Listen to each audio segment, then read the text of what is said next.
Hi and welcome to Let's Talk, all about books, social media and what's happening in Auckland. Carole Beu's in soon to reveal a good new read from the Women's Bookshop.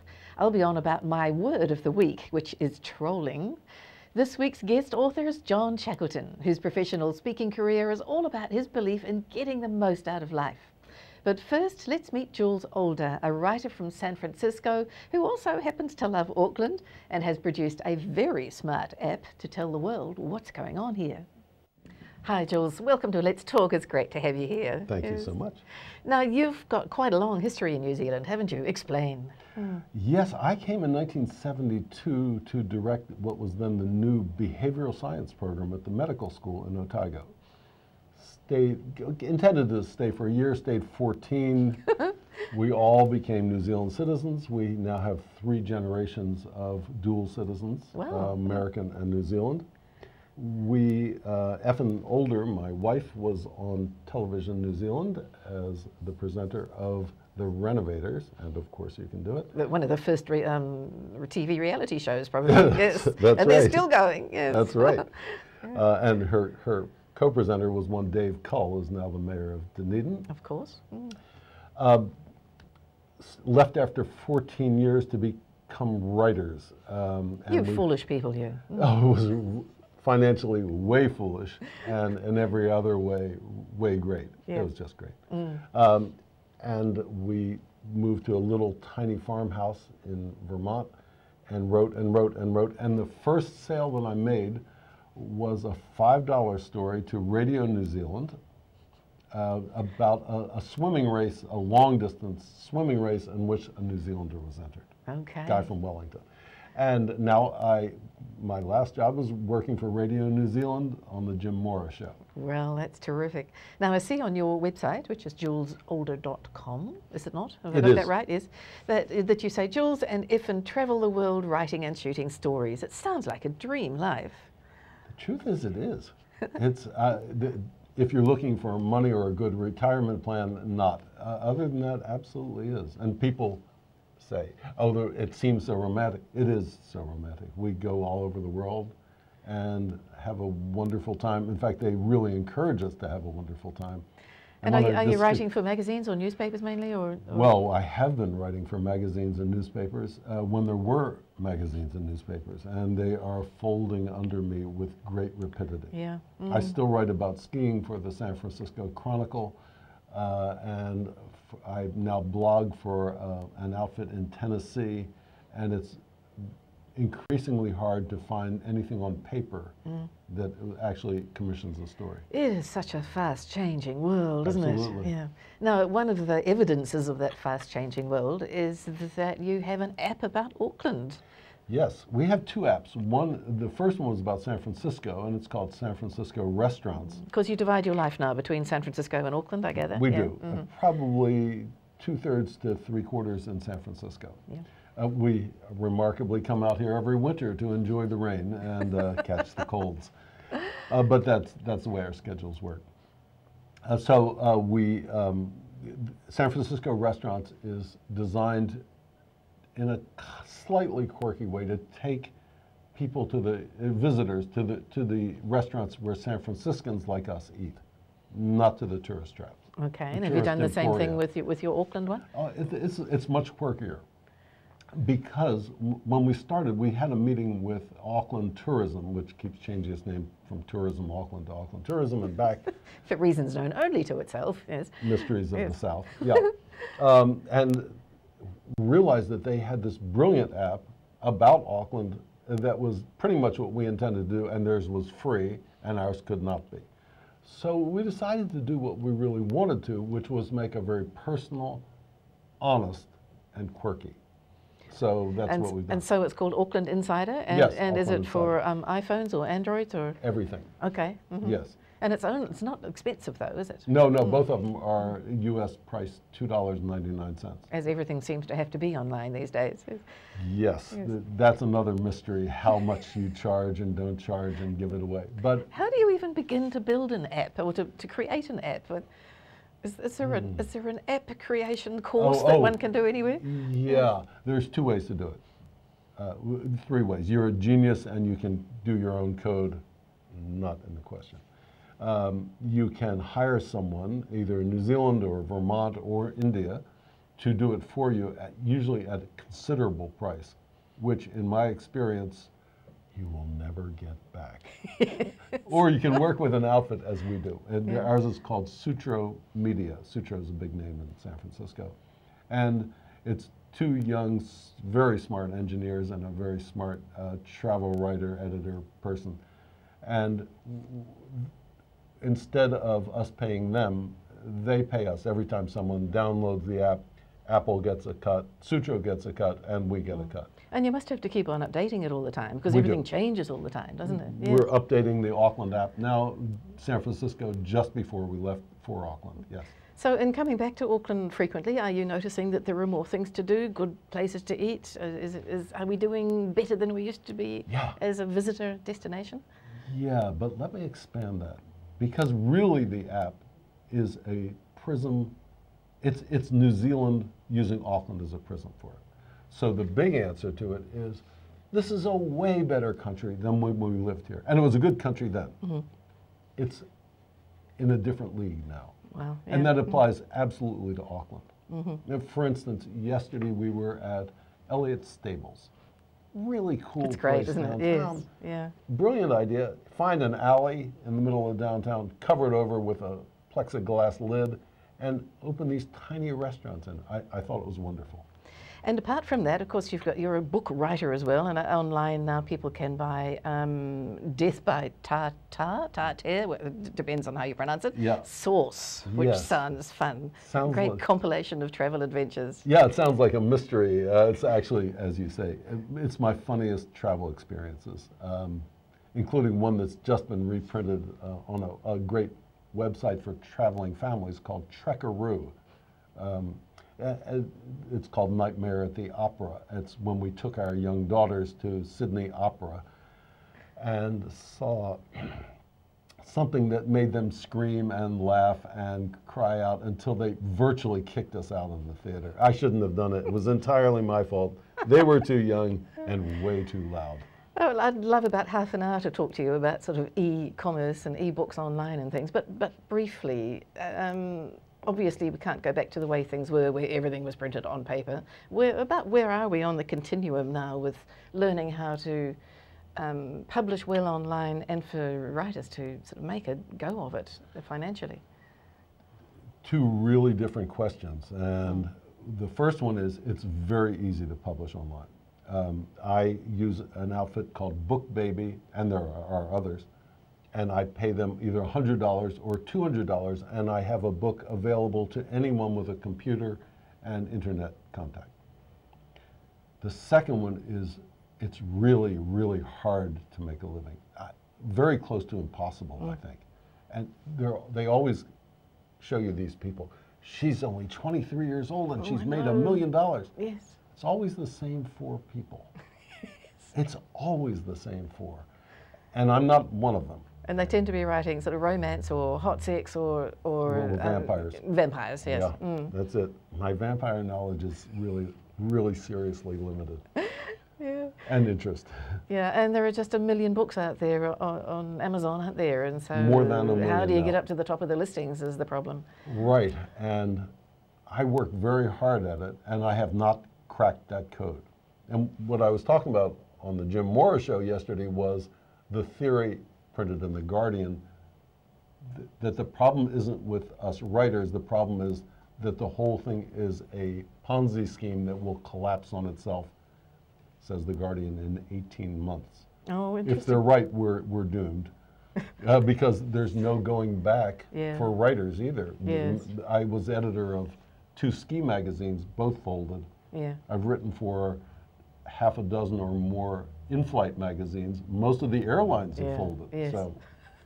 It's a fascinating time. Let's hope that we all keep on having fun doing it, whatever. Thank you so much for coming in, Jules. Thank you.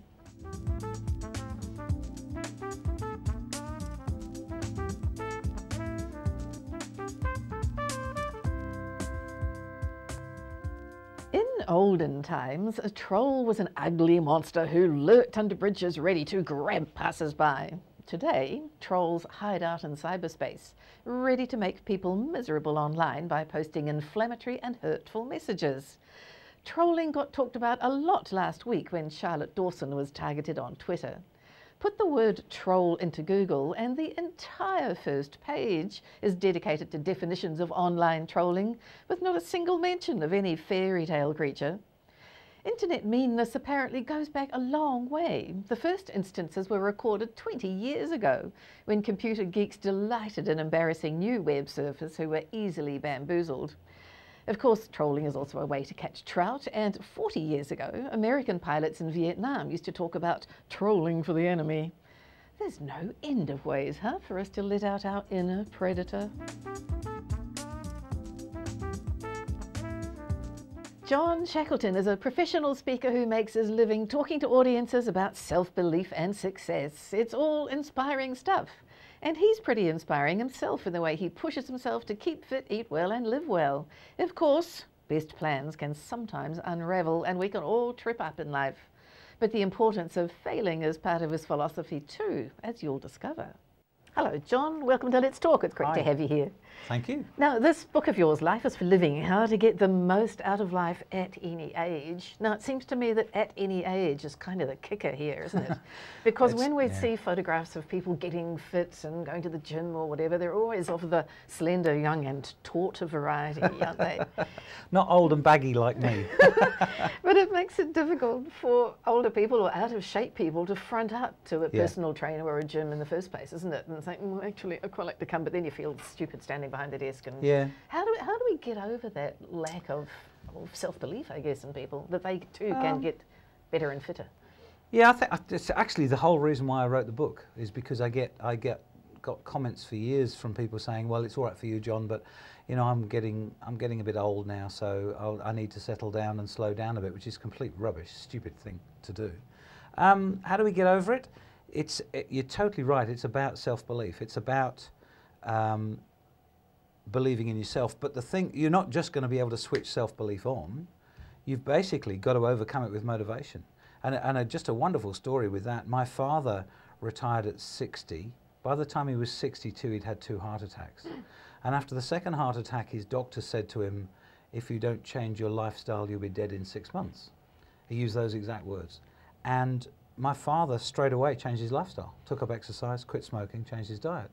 And if you think about it, he had all the same problems before that moment the doctor said that. The only thing that changed was the doctor motivated him. Well, technically that's not true. Gave him a big fright. Absolutely. And so if you, I think health is one of the biggest motivators from a negative perspective that there is. So I would suggest if you're scared to go down the gym, go down the doctor's first. He'll scare you enough. Then you go down the gym. But some people don't want to even look at ourselves, is the feeling I get. You know, you see people waddling along the street with, you know, big pucker or whatever, and you think, wonder if they ever glance at themselves in a shop window and see that? Try not to, or do probably. they just look the other way? And, well, I don't know. I don't know about you, but when I get up in the morning and walk past the mirror, I always look, and I don't like what I see all the time because, you know, at my age, it's never wonderful, is it? But that's who we are, and we have to learn to accept who we are. And you're right, that's a self-belief challenge. And that's all of my background has been about studying self-belief. Yeah, and it's about acceptance, I think. Yeah, and you make a living, I think, going out and talking to audiences and motivating them, and sales teams and corporate teams and all of those and leadership teams, How hard is it to get through to those audiences? I mean, they get people like you put in front of them every couple of months or something, and I can imagine that most of them are sitting there thinking, oh, another motivational speaker. How do you get over that? Well, funnily enough, I start my presentations with exactly that I'm not a motivational speaker, because what would be the point in me motivating people? Because if you need me to motivate you today, then you're going to need it again tomorrow. And I'm happy to get paid twice, but you know, I don't suppose you're going to happy to pay the bill. I don't believe in the concept of motivating other people, because I think it's crazy. What we've got to learn to do is motivate ourselves. We've got to learn to force motivation in. And once we get an understanding that we're in charge and we're focused on that, and that's our job, is to control our own motivation, then life becomes a hell of a lot easier. I do a lot of training, obviously, in the pool. And when I woke up this morning, the alarm bell went at 5, and I hit the water at 5:30. I don't want to get out of bed at 5, but I've put some things in place now that make it easy to get out of bed at 5, because I've just forced the motivation in. I just think of my father lying in hospital after his second heart attack, partially paralysed. That was at the age of 62. I'm 58.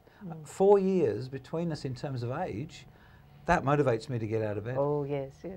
Now, you said you're at the pool. You're a swimmer, aren't you? And you're a senior master swimmer? Masters, yeah. Masters swimmer, yes. That's over the age of 25, so you are as well. Just a little. Now, I heard earlier this year that you had this big challenge on to do with the swimming of Cook Strait between Wellington and the top of the South Island. And you trained and trained and trained for it for, what, how many months? It was a year. It was a year's worth of training. It was actually all about, it started about 4 years ago when I sort of started to realise I had a fear of sharks, a fear of open water swimming. I'd never done any before. It was all pool swimming for me. And so I worked really hard on overcoming that fear. And towards the end of that sort of 3-year process, somebody said, oh, why don't you try a serious swim? And I said, well, you know, what's the most serious one in New Zealand? And he said, Cook Strait. And I said, yeah, okay, give that a go. I didn't really know anything about it. And then, so we had to do a year's training for that, which was... And what happened? What happened to the training, or what happened to what Cook happened Strait? with the swim? It was March, end of March this year, and it was, unfortunately, we hit a period when the water was 15 degrees, which is exceptionally cold. It can go up as high as 19 or 20 down there. But and were you in a wetsuit? No, no. Marathon swimming, you're not allowed wetsuits. It's. I mean, we could have done it. It's so much easier in a wetsuit. Yes. But at 15 degrees, unfortunately, I lasted 6 hours, 6.5 hours. But hypothermia got to me in the end. And we swam the 26K, but the tide obviously pushes you off. So I'd have probably had to stay in the water another 3 hours, and I probably would have not made it. Probably would have died. Yes. I was hallucinating it towards the end. It was scary. Are you capable at that stage of saying, get me out now? Or do people actually have to say, John, you have to get out now? No, they grab you. They grab you, yes. Yeah. In fact, for the last half an hour, they were leaning over me. I couldn't understand why they were actually leaning over me. And it, apparently when hypothermia gets you, it doesn't vaguely happen. It happens like that, and you just go. so yeah, they pull you out. So as somebody who makes a living from, well, I know you don't like the motivating word, but you know, encouraging people to do better, having this event that didn't work for you, was this a problem for you? No, it's probably a problem for some people. It's not for me. Failure is a very, very important thing. We, as human beings, we learn more from failure than we do from success. So I think I'm very proud of the fact that I made the attempt. It would have been nice to succeed. I didn't. I can always give it another go. My goal was to become the oldest person. And unfortunately, a couple of months before our attempt, some 60-year-old bugger from the US came over and did it. So I might have to wait a few years. But to be honest with you, failure has never really... my life's been full of failure, as is everybody else's. Everybody's. But I'm more than happy to talk about it, because I don't think there's anything wrong with failure. But I know a lot of people do. So. And meanwhile, you're back in the pool, what, every morning? Are you up at 5 in the morning? Oh, no, 5 in the morning? We were doing 14 hours a week during the prep for Cook Strait, but no, I do maybe 4 or 5 hours a week. I was in this morning. And how old are some of the oldest swimmers that are at your pool training away? Oh, my pool's not, I'm probably one of the oldest in my pool, but there's a very good friend of mine who lives on the North Shore, Kath Johnson, she's 92. Wow. Another great friend of mine, Barry Young, who again lives on the North Shore, is 74. He holds, I think, 14 world records for his age group. Wow. Swims every day. If you looked at him physically, you'd say he was about 40. Gosh. Is swimming better for an older body, I assume, because you're not having the joint wear, are you, like running or I think it's better from any age. Yes. Because, as you say, you're not having the pounding. You do get shoulder problems because you're rotating those all the time, but that's only when you're doing huge yardage. I personally think it's really good from a number of perspectives. Heart and lung fitness, cardiovascular fitness, because it's a breath-restricted sport. You have to hold your breath when your head's underwater. And secondly, it's very good for self-discipline, because it's not like running. You can run at any time. You can start when you want. You can finish when you want. With swimming, it's very restricted to the session starts at this time. The clock tells you when to go. It's really good for time management, actually. That's where I learned all my skills as a kid, learning as a swimmer. Just briefly, how do you think, I mean, you were a relative newcomer to New Zealand. How long have you lived here now? 10 years. Came from England, yeah. How do you think New Zealand's doing in believing in itself, just briefly? I don't think it's any worse or better than the rest of the world. Yeah. I think 99% of people struggle with their self-belief at periods of their life, some more than others, obviously. I don't think there'll ever be a shortage or a lack of need for my services, because I think self-belief controls everything. I don't think everybody's prepared to admit they struggle with their self-belief, but we all do. And I think that's one of the most important things, is for people to understand that that's what controls their performance. And we would do anything in our power to help our kids' self-belief, and then we stop doing anything for our own, which is crazy. And we only have this one life, as far as we right. know, don't we? Yes. Why aren't we working on it all the time? It's nuts, isn't it? But that's the way we are. Thank you so much, John Shackleton. Not a problem.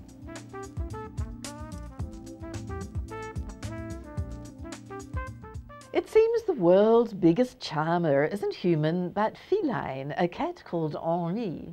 You may have seen him online before because he's been around a while, starring in not one but 3 videos and expressing his very French, very droll, very world-weary take on life. He's just won the Golden Kitty Award at a festival celebrating, of all things, cat videos. While Henri may sound French, he's the creation of a Seattle guy called Will Braden. Inevitably, there's a website selling Henri's black and white face on coffee mugs and t-shirts, which of course is all very American. Henri isn't even the most popular cat online, scoring a mere few million views on YouTube. There's another clip called Very Angry Cat that's had 78.5 million views since 2006. But we like quality on Let's Talk, not quantity, and Henri is very much a quality cat.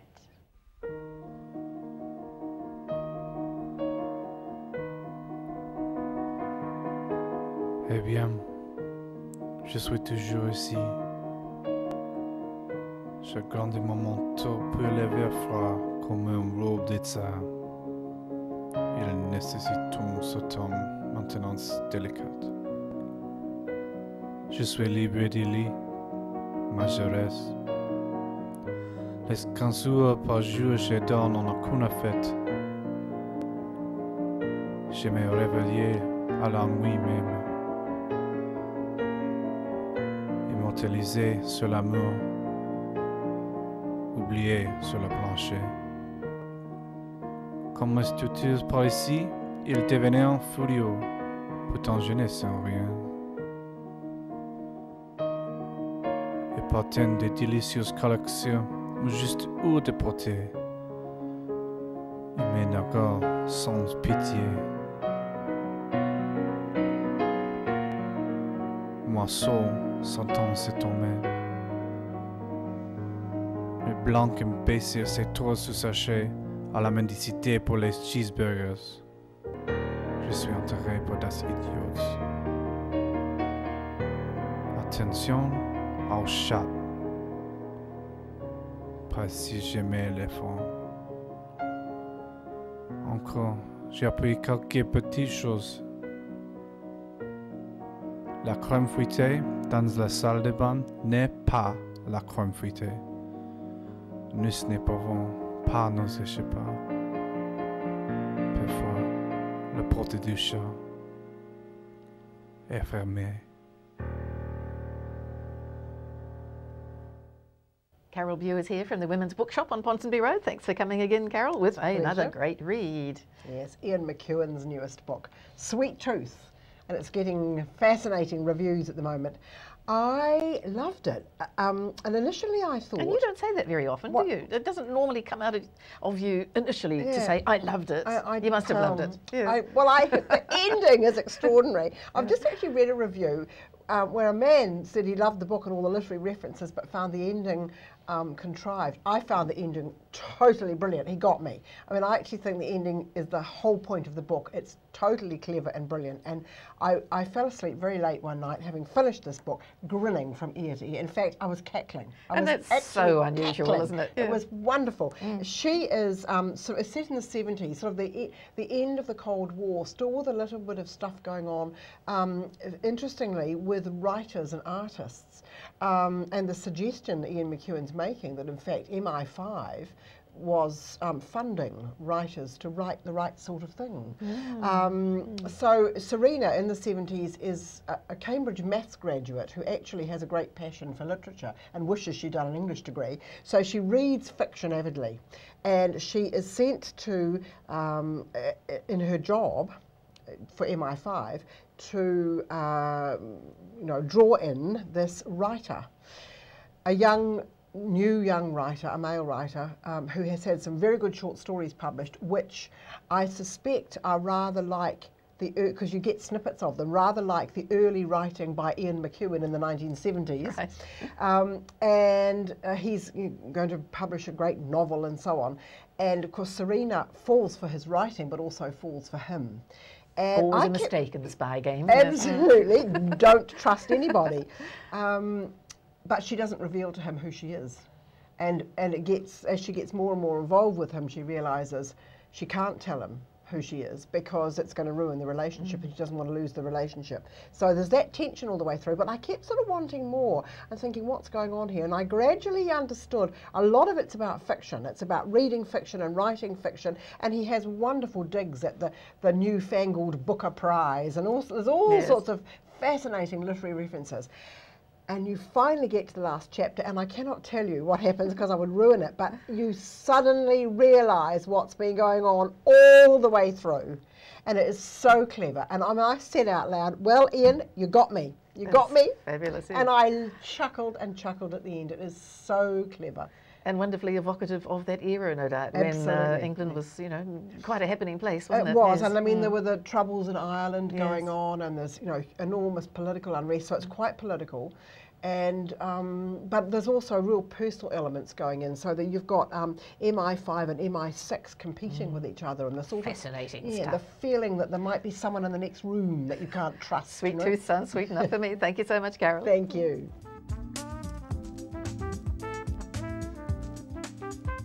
Thanks for watching. Next week we're meeting local author Nalini Singh, who's a hit on the New York Times bestseller list with her hot romance novels. Paranormal romances with names like Archangel's Storm, Angel's Flight and Beat of Temptation. See you then.